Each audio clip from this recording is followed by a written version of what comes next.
opening day, everyone. Opening day 2024. We are thrilled to be here. We are thrilled you are joining us. We are thrilled to have Alanna Rizzo with us as well. Alanna, how excited are you for this opening day? Oh my goodness, Ken. So good to be with you, of course. This is our second one together, and I'm thrilled. Opening day, just everything is hope springs eternal, right? Everyone feels like they have a shot at the big prize in November. I think there's about 7 teams that legitimately do, but for today's sake, we're going to say all 30. Absolutely right. It is the one day of the year where no one has lost a game yet. Everyone is optimistic, and I never get tired of opening day. I will say, Alanna, I don't want you to tell us your count on opening days necessarily, but I will say this is my 38th, and everyone is special. My 38th as a professional baseball writer. And I just love it. And things always happen. People always overreact to opening day. So here we go, Alanna. What do we got? All right, well, let's start with the lead, of course, on this fair territory with Ken Rosenthal. And you wrote a great article in The Athletic about the offseason that was for the Los Angeles Dodgers and how Brad Paisley kind of got in the mix as well. Tell us more. Well, I wrote about this with Fabian Ardaya from The Athletic, and we've worked on this for months. And it was one of the most fun articles I've ever worked on. And it actually was fun to write. And for all the writers out there, I don't know that many of us consider writing to be a particularly fun process, but it was great getting all these details out there. And it's about the Dodgers' billion-dollar offseason, 1.4 billion to be exact. But it's also about all of the other teams that were involved. And yes, we have Brad Paisley in there. There was a wild party at his house during the winter meetings in Nashville. And that is the night when the Tyler Glasnow talk started to accelerate because the Rays execs came over to Paisley's house. He's got a bar at his barn, which is not his main house. And apparently a good time was had by all. We've also got details on the pursuit of Ohtani, and including the Blue Jays giving Ohtani's dog a special Canada jacket. And they were pretty excited when the dog walked out of the meeting in Dunedin with that jacket on. And also, we've got plenty on the pursuit of Yoshinobu Yamamoto as well. Just the teams involved, what their perspectives were. We quote Bryce Harper, Dave Dombrowski, David Stearns, Brian Cashman. There was a lot going on with the Dodgers this offseason. And Alanna, it hasn't ended yet, or at least it didn't end as of yesterday because they had another big signing. Yeah, that leads me to go to the next segment here because we're talking about $1.4 billion between Yamamoto, Shohei Ohtani, and Tyler Glasnow extension. But by the way, happy birthday to Will Smith, Ken, because Will Smith, his birthday is today, but he signed a massive extension yesterday, 10 years, 140 million. So it seems like the Dodgers continue to do this deferral system with the payments, but also looks like Will Smith is going to be in LA for the remainder of his career. What's your take on this? I was intrigued by this to say the least because no catcher has ever gotten a 10-year deal. I don't expect Will Smith will be a catcher for the next 10 years. And if you really want to look far ahead, when Freddie Freeman's contract is up, maybe Will Smith moves to first base at that point. But that's not the idea here. The idea is to lock up a middle of the order hitter because that is what Will Smith is for a long time. And Alanna, you nailed it. Yes, this deal has deferrals, big deferrals in it. And we had a story about that yesterday, just why the Dodgers do this and why other teams do as well. And it's also interesting to me that they spread the $140 million over 10 years. He had 2 years to go before free agency. But when you do this, when you spread it over 10 years, we've seen other teams do this as well, you lower the luxury tax hit. So his luxury tax hit's going to be $14 million a year for the next 10 years. That's not particularly onerous. And that to me is why the number got spread out the way it did. But still, the initial reaction that I had, and I expect the initial reaction most fans had, was 10 years for a catcher? That's insane. Well, Joe Mauer was the largest one, Kenny, back when he had an 8 year, $184 million contract. And of course, Buster Posey with the Giants, 9 years, $167 million. And when Will Smith came up in 2016, I remember very distinctly that he reminded me a lot of Buster Posey. As you mentioned, perhaps he moves over to first base like Mauer and Posey did towards the end of their career. But this is what I thought about. Maybe in full disclosure, I'm married to a catcher, and we were having a conversation about this. It's funny to me how a 3-4 hitter, which is what Will Smith is. Not a lot of catchers are batting in the cleanup spot or in the 3-hole in a lineup. If you look at what he's making as far as 140 million over the course of 10 years, it's less than what normal 3-4 hitters make, because you figure those guys are usually not catchers, right? They're not backstops. But if you look at this, he's primarily the 3 or 4 hitter in the lineup. The contract, 10 years, 140 million. He, as far as OPS as a 3-hole hitter over the last 4 years, look at who he's better than, Ken Rosenthal. He's better than Bogarts. He's better than Machado, and he's better than Francisco Lindor. As far as OPS is concerned, as a cleanup hitter over the last 3 years, he's better than Giancarlo Stanton, which Giancarlo is not always in the lineup because of injury and whatnot, Kyle Tucker, Jose Abreu, and JD Martinez. So this is a great deal for the Los Angeles Dodgers, not only because of the deferment, but also because you're getting a tremendous quality 3 or 4 hitter at a fraction of what these guys would normally make as far as if they were in a different position. Your take. Alana, that is a great point. And certainly, Will Smith is a player who I don't think is appreciated as much as he should be. He reminds me of Posey in so many ways, not so much as the kind of hitter he is, but the kind of person he is. Buster Posey, when he came up his first few years in the league, he did not say anything particularly interesting. He took pride in being kind of a boring guy. And early on in his career, of course, he was on these championship teams. He was the young player and he didn't want to step out of turn. Will Smith reminds me of that. And the other thing about Will Smith, and Alana, you'll appreciate this, his numbers are not quite what Posey's were at a comparable stage of their careers, but they're pretty close. And the reason I say you'll appreciate this, I've been trying to get that note in on a Fox broadcast for like 5 years and have not been able to do it. Maybe this is the year, but Will Smith, certainly a special player. And if fans did not realize that until yesterday, they certainly realize it now that he's getting $140 million. I mean, he goes about his business the right way, keeps his head down, hits bombs, does a great job behind the plate, great defensive catcher. That's never been an issue. Congratulations to Will and Kara Smith, Dodgers for a very long time. Time now to grill Ken. Get your questions in. What do you want Ken Rosenthal to answer as far as the world is baseball is concerned? It's opening day, and it's an exciting opportunity for us to just kind of look ahead to the 2024 season. What is your favorite opening day memory? I know you said as a writer, you've been doing this for 38 years, so you have a lot to choose from. I do, but one stands out, and it's 1988, my second year covering the Orioles. Now, you'll know, or you'll see today, fans, that if your team loses, people are going to say it's only one game. No big deal. Okay. 1988 Baltimore Orioles lose on opening day 12-0 to the Milwaukee Brewers. 12-0. And not just your standard 12-0 loss. This was a comedy of missteps. There were 2 errors, 2 wild pitches, 2 hit batsmen, a delayed double steal that they botched and Paul Molitor stole home on. It was just a mess. And what did we hear after the game? Only one game. Don't worry about it. Guess what? It was 21. They lost 21 in a row to start the season. It's the longest losing streak in Major League history. Obviously, the longest to start a season. And I don't know, Alana, that it will ever be topped. That team had Eddie Murray and Cal Ripken, and they lost 21 games in a row. And it started on opening day at the old Memorial Stadium, and I will never forget it. Kenny, what do you think is harder to do? Lose 21 straight or win 13 straight like the Tampa Bay Rays did last year? Losing 21 straight is really difficult. It takes an amazingly serendipitous turn of events. And again, I was there. I witnessed all of them. And even the night they won, they broke the streak in the old Comiskey Park. That night, Alana, you'd think, okay, great, it's over. Billy Ripken got hit in the head with a pitch, had to go to the hospital. So even that night was a bit of a disaster.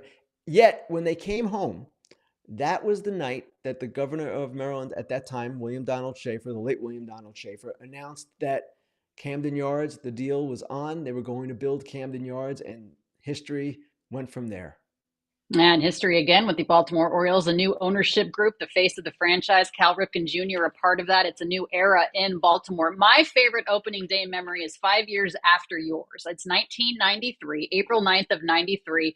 At the time, I was living in Colorado, born and raised in Colorado. And up until 93, Colorado didn't have Major League Baseball. So what I remember very distinctly, Kenny, is April 9th, 93. They had already played at the old Shea Stadium, but this was the home opener.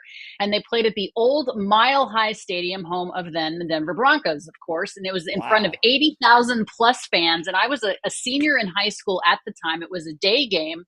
And my high school accounting professor, teacher, Coach Mark Baranek, who also coached our boys basketball team, let us watch the first few innings of the game in class. I remember remember those TVs that you could just roll in on those carts? You knew it was going to be a good day in class.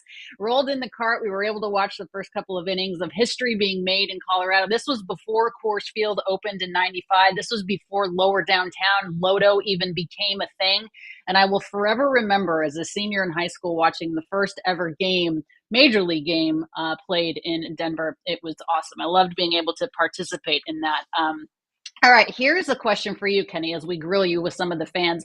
Who is the rookie that you are most excited to watch in the 2024 season? That's coming from NYY Recaps. I wrote about him the other day, Wyatt Langford.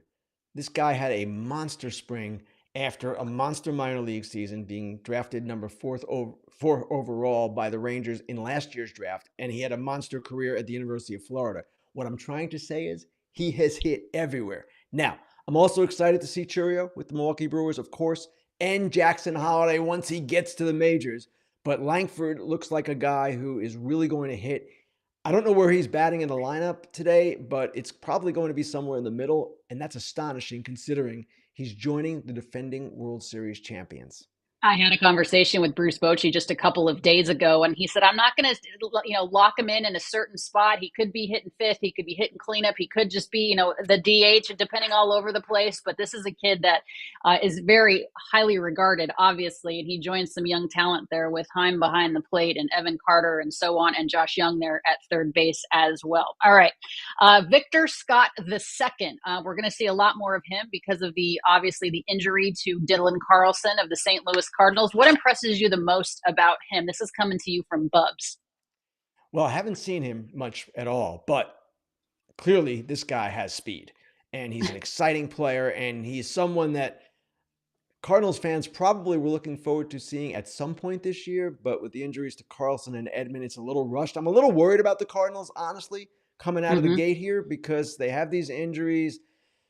They have a little bit of a difficult schedule early, the Dodgers right away, but this kid is exciting, and he's someone that kind of has gotten into everyone's consciousness this spring. So, yeah, let's bring it on. I originally had the Cincinnati Reds perhaps winning that division in the NL Central, which I think both Central divisions in either league could go either way.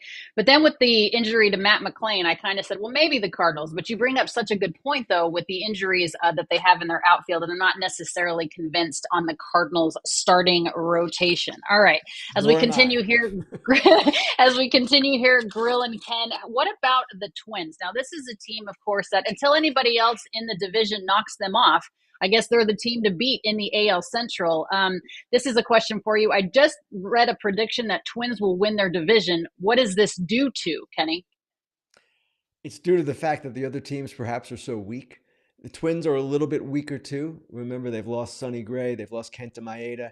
Chris Paddock is joining the rotation, and they're really excited about him. Full year of Pablo Lopez, of course, and some other people that they're excited about as well. They are a team, much like Seattle, that had to react to the uncertainty with their RSN. Payroll cuts, they had to do some things. They had to trade Polanco, which they were probably going to do anyway because they had Edouard Julien coming and ready to go. I like their young talent. Everybody likes their young talent. And Royce Lewis, we're going to see him, of course, this year as well. So they are still the best team. Are they a great team? No. But I expect that they'll be okay and they'll figure it out as they go along. And credit to them, their front office and Seattle's front office for kind of putting things together after it looked like all they were going to be able to do was cut. Is it fair to say, Kenny, that there's not really a great team in the Central? I had a conversation today, actually, with Vinny Pasquantino of the Kansas City Royals that he said at FanFest recently that he's sick of looking at the Twins. He's sick of looking up at the Guardians, and they want to bring championship baseball back to Kansas City and give credit to JJ Piccolo, who had a big offseason. Is there a standout team in your mind in the Central? There's not, Alana, in my mind. But it's a good point you're making there because between Kansas City and Detroit, I expect one of those teams is going to be better than we think, in part because of the weakness of the division. And in Kansas City's case, they've added Lugo and Waka and a number of others, and they look like, with Cole Reagans maybe being a top of the rotation guy, a team that could jump a little bit.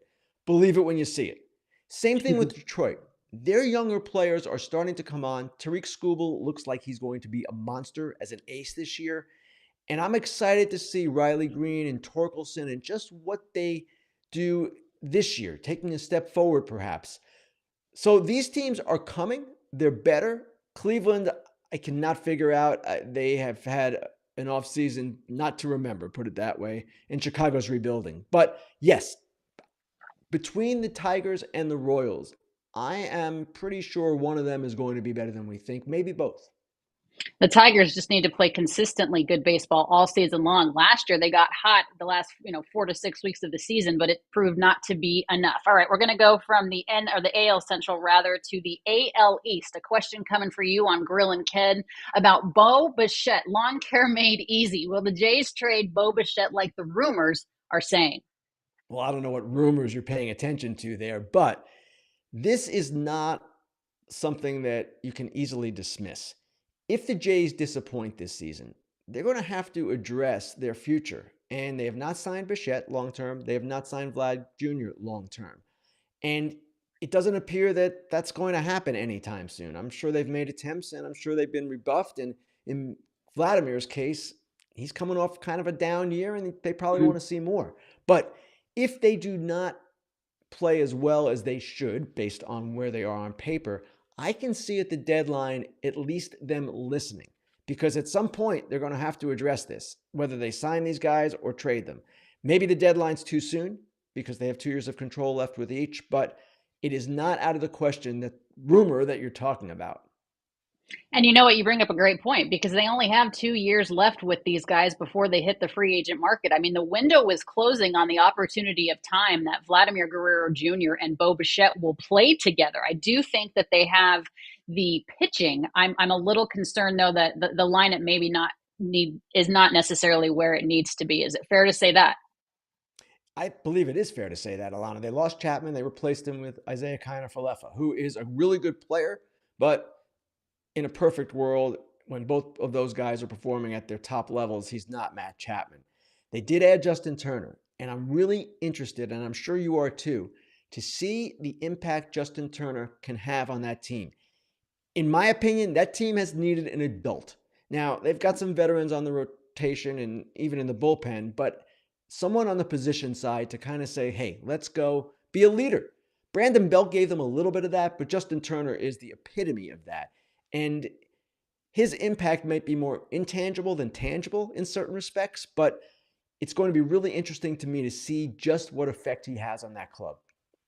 I couldn't agree with you more. He's one of my favorite players. This is a guy that will go 0 for 5 or 5 for 5, and he posts, he answers every question. Dave Roberts called him the glue that kept the Dodgers team together when he was there.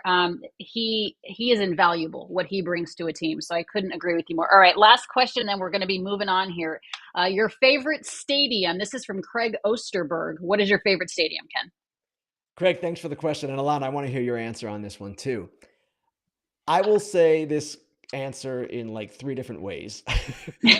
Now, Camden Yards is my favorite stadium because it's kind of where I spent so many years when I was working for the Baltimore Sun. And even after that, when I became a national writer, was still in Baltimore. So Camden Yards has a special place for me. As far as sheer beauty, I would put San Francisco and Pittsburgh right up there with any. That all said, when I have this conversation, when people ask me this, I always mention Wrigley and Fenway because it's almost a separate category for those 2 parks. There's so much history there. It's just so joyous to be there, understanding what has come before you in that stadium and, of course, what might come in the future. So I know that's a convoluted answer. It's not one stadium, but I kind of like a lot of them.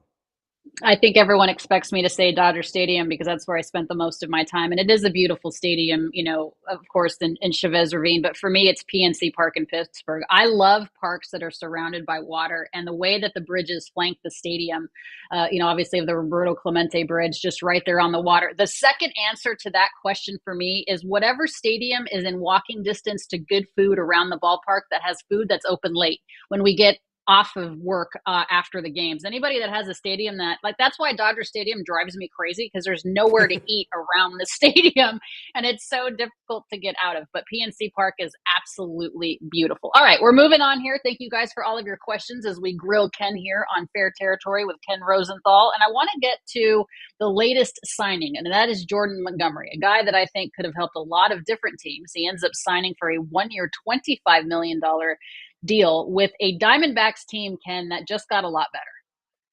They did just get a lot better. And it's been a most interesting offseason, particularly for Scott Boras clients, right? There's no getting around it. I wrote about this last week. I'm not going to bang this drum until we're blue in the face here. But in my opinion, these are not the deals for Montgomery, for Snell, for Chapman, for Bellinger that anyone really expected, including Scott Boras. Now, his explanation is that each of these players had long-term options, but they chose the optionality, as he calls it, of having 1-year opt-outs or 2-year opt-outs in some cases.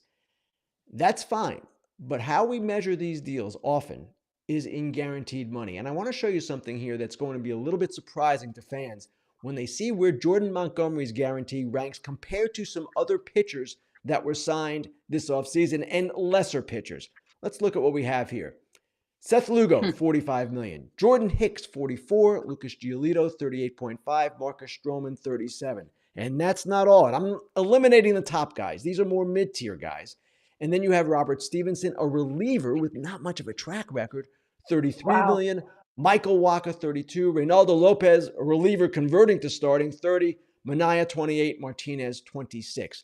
That is stunning to think about, that all of those pitchers got more money than Jordan Montgomery guaranteed in 2024. Now, if Jordan Montgomery opts out and the market is better next year and he has another good year, okay, maybe he does great and maybe he makes up for all of this and maybe Bellinger, Chapman, and Snell do as well. Here's the problem.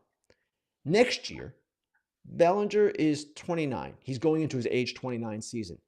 Chapman, Snell, and Montgomery will be going into their age 32 seasons. And to get the money that they're seeking, they're going to have to do this all over again. So Blake Snell is going to have another Cy Young year. Well, good for him if he does.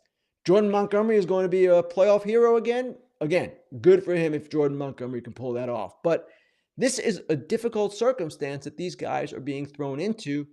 And while Scott Boras believes, I'm sure, that the market will be better next year, that there were some unusual things that occurred this offseason, there's no guarantee of that. And the other part of this is, look at his client list, Scott Boras' client list for next year. It is amazing, and it's crowded. It's Soto, Alonso, Bregman, and Burns. And then guess what? These guys are potential free agents again, Snell, Bellinger, Chapman, and Montgomery. So in the past, at times, Scott Boras has come out of these circumstances really well. Adrian Beltre pillow contract, Carlos Correa got the $200 million after opting out from 1 year. But to me, it's a dangerous game to play, and it is not, again, ideally what Boras should have wanted or what those players should have wanted.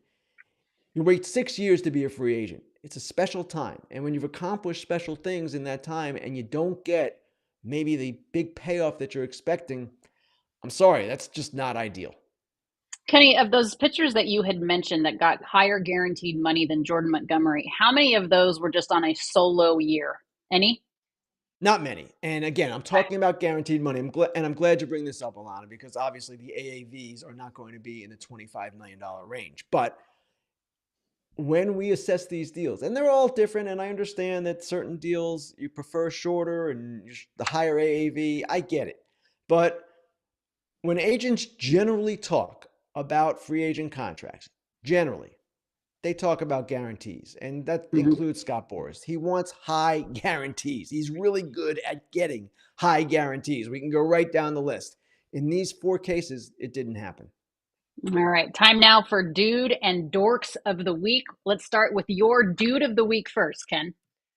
This one's going to be a little bit of a surprise because we've had our differences in the past. But Diamondbacks owner Ken Kendrick has really stepped up this offseason in a big way. Now, it's not just the signing of Montgomery, of course. Eduardo Rodriguez, Lourdes Gurriel, the trade for Eugenio Suarez, the signing of Jock Peterson, Randall Grichuk to a lesser extent, in addition to all of those names. The Diamondbacks are going to carry, as of right now, an estimated $167 million payroll. That is the highest in franchise history. And the reason Kendrick is the Dude of the Week, because what he did stands in stark contrast to the way the Rangers handled their offseason. Both teams made the World Series. And usually coming off a World Series year, it boosts attendance, it boosts revenues in general. The Rangers got spooked out by their RSN situation and decided not to go big in free agency. They already had previous 2 off seasons. You can't criticize them too much, but they're hosting the All-Star game too. They're going to make a lot of money this year. So Ken Kendrick, they have an uncertain future in some ways as well, the Diamondbacks do, and yet he decided to invest in his team. For that, Alana, he is my Dude of the Week. I love that. They need to fix the stadium situation, though. It was Big raining time. inside Chase Field the other day. All right, my Dude of the Week is Ellie De La Cruz of the Cincinnati Reds. He did a press conference entirely in English. Obviously, he's a native Spanish speaker. I know how difficult it is, Ken, having to do these interviews in English and in Spanish and trying to translate. I give him so much credit. He said it was important that the fans could understand him, and it was important for him to be able to understand the fans. So I give him a tremendous amount of credit for putting himself out there, maybe being a little bit vulnerable, but doing that in English. Good for him. How about your Dork of the Week? Well, my Dork of the Week is a little bit off the board. Now, you might have followed along last week what was going on with the Major League Baseball Players Association, the attempted coup and ousting of the number 2, the lead negotiator, Bruce Meyer. The Dork of the Week is going to be a guy who organized the minor leaguers and deserves a lot of credit for bringing their union into existence and into the Major League Baseball Players Association. But Harry Marino, the guy who kind of orchestrated the rebellion, if you want to call it that, it didn't work. It didn't seem to be handled very well. And if you go back to The Wire, to Omar, the famous show on HBO, he had a great line. He said, if you come for the king, you best not miss. Harry Marino came for the king, or at least the number 2. He missed. Harry, he's done a lot of great things for minor leaguers, but for that, Dork of the Week. I love that. If you come at the king, you best not miss. It seems like that is exactly what Harry Marino did as far as that failed union coup. All right, my Dork of the Week. It's not one specific person, Ken Rosenthal. It's anybody, any boss or any teacher or principal or parent that does not allow their child or coworker to have the day off to watch opening day of their favorite team. Let your kids play hooky. Let your employees go home and watch the game. It is opening day 2024. Don't be a Dork of the Week. Let people enjoy it. It's a national holiday. Don't be a jerk. I love it, Alana, except we're going to probably hear from some people about Alanna Rizzo being anti-education, anti-work, it's all going to come out down our heads now. Listen, I'm not talking about the Great Resignation. I'm talking about have a day, people. Just have a day. Pull up a chair. Go to the ballpark. It's opening day 2024. Ken Rosenthal, this is your fair territory. We always appreciate you taking the time to be with us. I'm so happy to be with you this season. Thanks for having me on your show. And you know what? We want you guys at home, obviously, to participate and get involved in fair territory here on Foul Territory. Bet MGM. We're talking about betting all the time. They're one of our sponsors. We appreciate it. Download the BetMGM Sportsbook app on iOS or Android, or you can visit BetMGM.com. Sign up and deposit at least $10 into your BetMGM Sportsbook account. Place your first wager and receive up to $1,500 back in bonus bets if the bet loses. If the bet does lose, your bonus bets will be available once your initial wager is settled. And if you have a gambling problem or concern, don't hesitate to call 1-800-GAMBLER. Thanks, everybody, for watching and listening, not only to myself here, but, of course, Ken Rosenthal, the great Ken Rosenthal. Subscribe on YouTube, Kenny. I'm getting it. YouTube, Apple, Spotify. wherever you get your podcasts. And don't forget, Foul Territory is next, followed by Dodgers Territory at 3 p.m. Eastern, 12 p.m. Pacific. Ken is back with their territory on Monday. Expect a full show after opening weekend. Have a good day, Ken. You too, Alanna. Thank you.